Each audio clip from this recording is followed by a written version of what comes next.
so much has been said about Epstein's involvement in politics, in money, in influence, and there's been so much discussion. It's sometimes hard to work out exactly what is happening and what's relevant and what isn't relevant.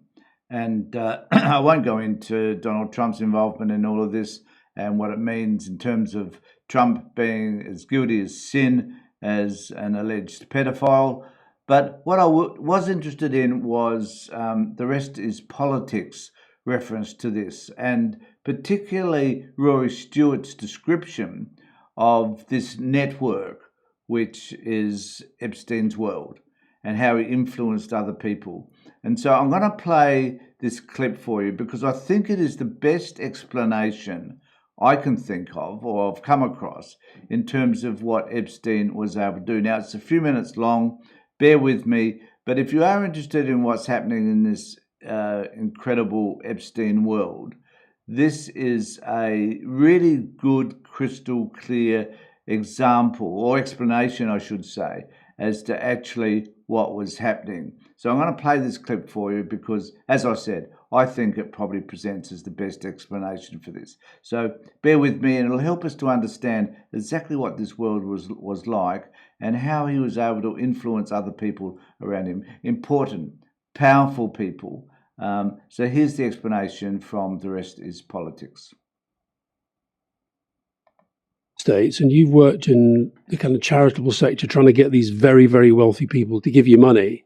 I don't know how much time you've had to actually look at this latest stuff because there's so much stuff, but what's your US take on it? Well, let's start with that, because one of the questions is, what the hell did all these people, and you've mentioned some, and you can add Woody Allen and Larry Summers, and George Stephanopoulos is turning up at parties, and George Mitchell, right?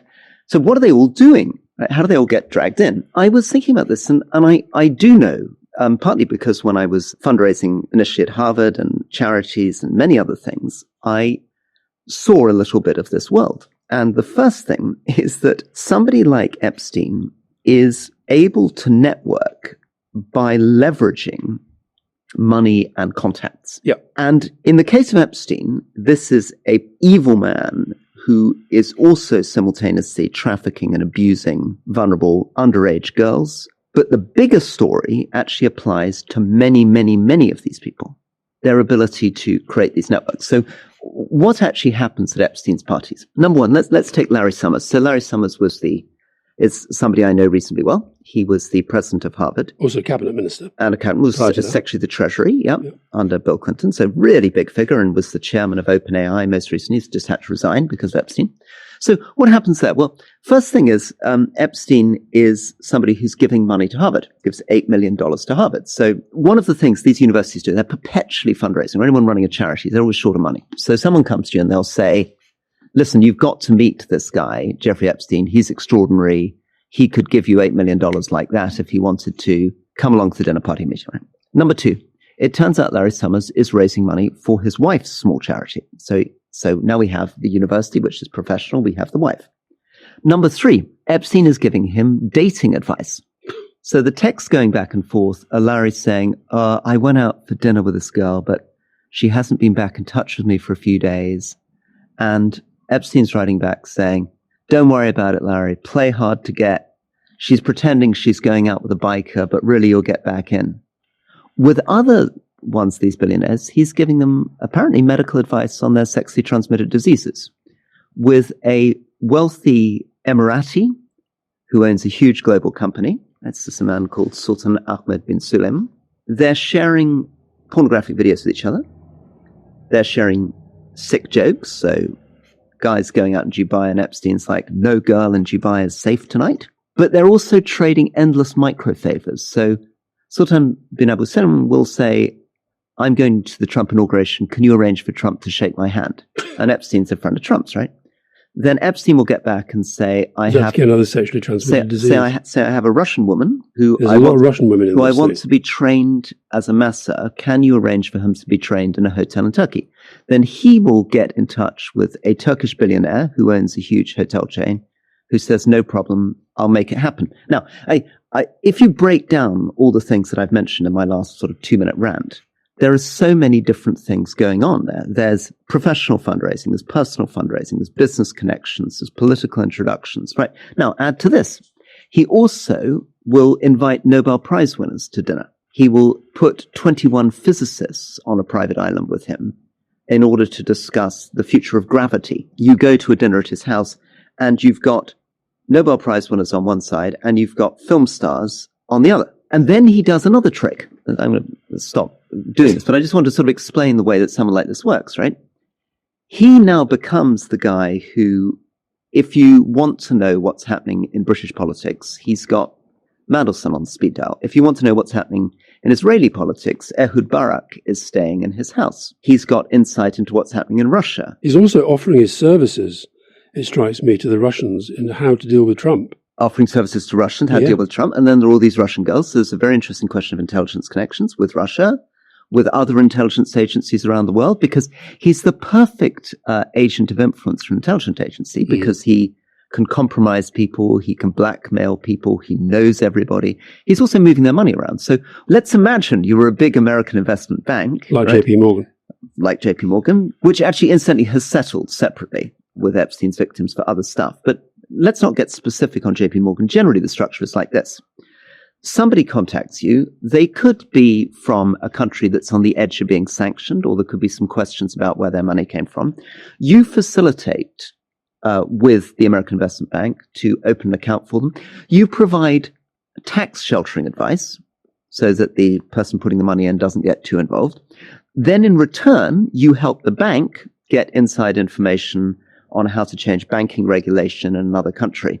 And at the center of this whole world is this guy. Now, the really extraordinary thing is not how people are seeing him before 2008, because before 2008, the story is quite straightforward, right? I say to you, Alistair, listen, you're interested in raising money for this mental health charity. I know this amazing guy called Jeffrey Epstein who has these incredible parties in his penthouse in New York. Come along. It's extraordinary. You will meet Woody Allen. You will meet a Nobel Prize winning physicist. Larry Summers will be there.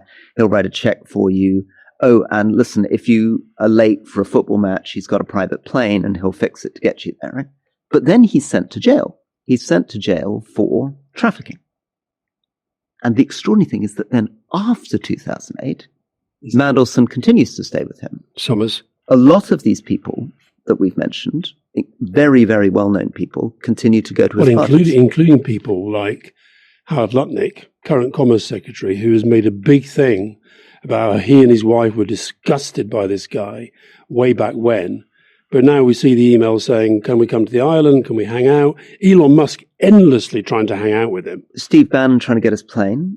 Richard Branson saying, come around to the island, bring your harem with him. So my question is, what is it that they told themselves? Is it that nearly 20 years ago, somehow people could convince themselves, some people, not Tina Brown, who, to be fair, when she's invited to one of these parties with Woody Allen and Jeffrey Epstein and Charlie Rose, is like, what the hell is this, a predator's party? No, I'm not going, you can F off, right? So there are people who already by then are like, excuse me, no. But a number of other people, apparently from a certain generation, are somehow saying, I don't know what they're saying. Maybe they're saying there's some misunderstanding. He slept with a prostitute, that he got caught up in the laws somehow, but he served his time. It's fine now. He's a great philanthropist. I know that Peter Mandelson said that, he wishes he hadn't believed him. In other words, and I guess what he was being forced to believe or asked to believe was that somehow, and this is what predators do, they project themselves as victims. Right. So that, somehow the system is working against him, whereas in fact he's got the system in his palm of his hand. And then presumably it helps if at the same time that you're going, everybody else is also going. That's how great networkers work. People are drawn to them in part because of their network. And this guy had an incredible network. So when the Massachusetts Institute of Technology is taking money from him and also getting him to invest in startups, he is doing this trick of saying to MIT, yes, I'll give you money, but what I really want to do is match fund with other philanthropists. So invite the other philanthropists to the island. I'll match fund that donation. So he's then rebuilding his network after his conviction through his philanthropic giving. And I think they must be saying to themselves, at the board meeting, when people are like, are you sure we should be taking money from this? They're saying, well, but he's also talking to the Clinton Global Initiative. Yeah. He's talking to the Gates Foundation. He's talking to all these other things. So we're probably okay. They want money for their foundations. Well, I think the other thing that's maybe the difference between the UK, there's lots of different. So that is quite an involved. I know it took a long time to describe all of that, but I think it's important to understand what this network is that Epstein had going on, and that it was so involved and so intrinsic that people were, after 2008, prepared to dismiss the crime that he had committed. And a lot of these people were involved in the operation in terms of abusing girls. And we should never, ever forget that. There is no argument that this man is not a predator and a pedophile, because he is. But it is interesting, I think, to have had that explanation that Rory Stewart was able to offer. I think it was in great detail, and it tends to clear up, for me anyway, a little bit of that mystic that sits around Epstein and his behaviour, and how he was able to influence so many people by having so many connections. It's actually a plot of genius when one thinks about it, but the undercurrent of it is also extremely evil. Let me know what you think in the comment section below. Remember to subscribe to my videos for further notification, and if you pick this up before 3 o'clock today, remember my live feed at 3. So in the meantime, ponder all of that, tell me what you think, and get back to me with any comments that you may have. Take care.